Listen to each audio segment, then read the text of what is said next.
Hello and welcome to this video. Today we'll be talking about how I scan my film using the Epson V600.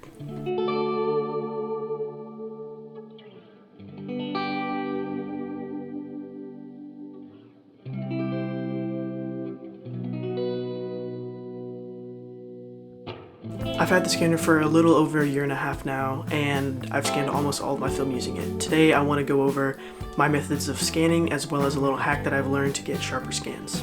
The hack I learned is to place the film directly on the glass of the scanning bed instead of using the holders that the scanner comes with. This will allow you to get sharper scans as well as scan in the film borders if you want to. I usually use some coins to keep the film flat, but if the film is really curly, you can use some masking tape to hold it down. You want to make sure that you line your scans up with the opening on the top of the scanner to make sure your scans are in the right place. Once the film is secured in place, I go ahead and close the scanner and open up Epson Scan on my computer. There are other softwares that you can use, but this is the one I've always used and it's really worked well for me. Now that we're in the scanning software, I'm going to go ahead and click preview, and this is going to give us a low resolution scan of all the images. So I'm editing this video and I totally forgot that I didn't actually explain the settings that I'm using in Epson Scan. So up top I'm in the professional mode. You want to be in this mode so you can get the most out of your scans. The document type is film, and the film type is color negative film because that's what I was scanning in today.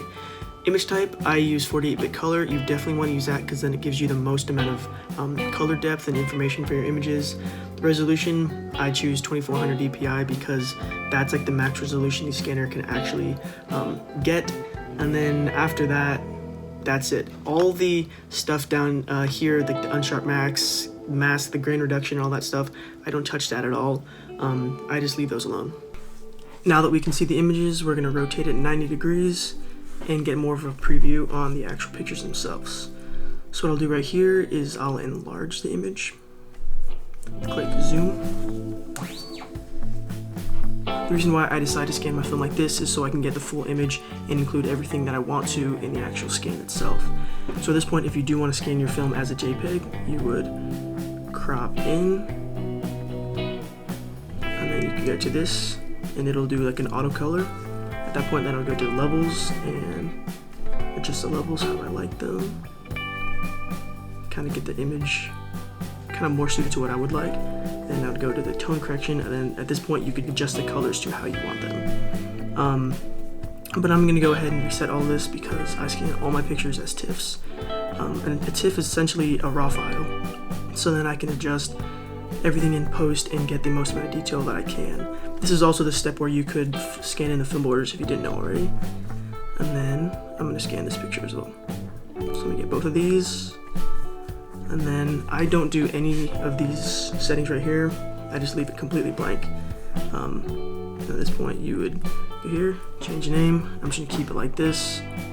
And then click scan. Now that they're done, I can just click on them and bring them straight in Photoshop and start editing them from there. And that's how I scan my film. Editing in Photoshop definitely adds a little extra time, but I don't mind spending that to get the image where I want it.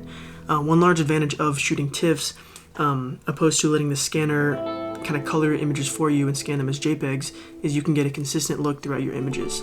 When I edit in Photoshop, I can spend a lot of time editing one picture, and then I can just copy and paste those settings over to the next picture because all the lighting was just the same and they were scanned as TIFFs. Thank you so much for watching this video. If you have any questions, please leave any comments you want in the comment section below. I will be sure to answer them. Also, I'll leave my Instagram below if you want to check that out. I plan to release a video on how I edit my film. So if you guys are interested about that, you can also leave that in the comment section below. Thank you so much, and I will definitely be seeing you guys soon.